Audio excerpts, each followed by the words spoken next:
আসসালামু আলাইকুম, কেমন আছেন সবাই? তো আশা করি সবাই অনেক বেশি ভালো আছেন। আমি অনেক বেশি ভালো আছি। তো দেখতে পাচ্ছেন একটা বক্সের ভিতর কি আছে গেস করতে পারতেছেন? বক্সের ভিতরে যেহেতু বাইক নেওয়া হয়েছে, তো বাইকের সাথে ঘোড়া নিলে অবশ্যই চাবুক নিতে হয়। তাহলে কি, বাইক যেহেতু নিছি অবশ্যই হেলমেট তো লাগবেই। তো আজকে একটা হেলমেট নিলাম, তো সেটাই আপনাদের সামনে আনবক্সিং করব। তো সামনে নিয়ে আসো, দেখি ভিতরে কি আছে, দেখা যাক কি যে আছে। সাপটা বেরোবো নাকি আবার? সাপ বেরোবো কি পারতো না? I don't know. জানো না? সাপ বেরোলে কি ছবল দিব? ছবল। আচ্ছা দেখি কি আছে, এদিকে নিয়ে আসো, এদিকে নিয়ে আসো। ওরে প্যাকিং সুন্দর, এতগুলা প্যাকিং দিছে কেন? ওরে ওয়েট তো বেশি না, নর্মাল। যাই হোক, এটা এখানে রাখি।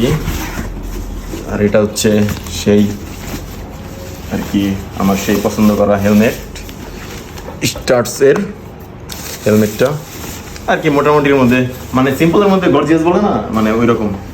এদিকে নিয়ে আসো দেখাও। সিম্পলের মধ্যে গর্জিয়াস বলে না, ওই রকম আর কি। আমি মানুষটাও যেমন সিম্পলের মধ্যে গর্জিয়াস, আর মাঝে মধ্যে একদম গর্জিয়াস, আবার মাঝে মধ্যে একদম সিম্পল। যাই হোক, তেমন আমার জিনিসপাতি আমার সবই ওই সিম্পলের মধ্যে গর্জিয়াস। আনবক্সিং যেহেতু করছি, এখানে স্টিকারগুলো আছে, স্টিকারগুলো তুলতে হবে অবশ্যই। স্টিকারগুলো তুলি। ও, বাইজরটা হচ্ছে ব্ল্যাক।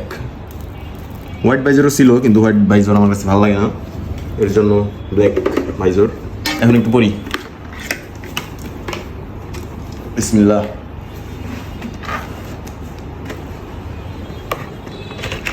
হাই। ওয়াও। যাই হোক, কেমন লাগতেছে সবাই একটু জানাবেন।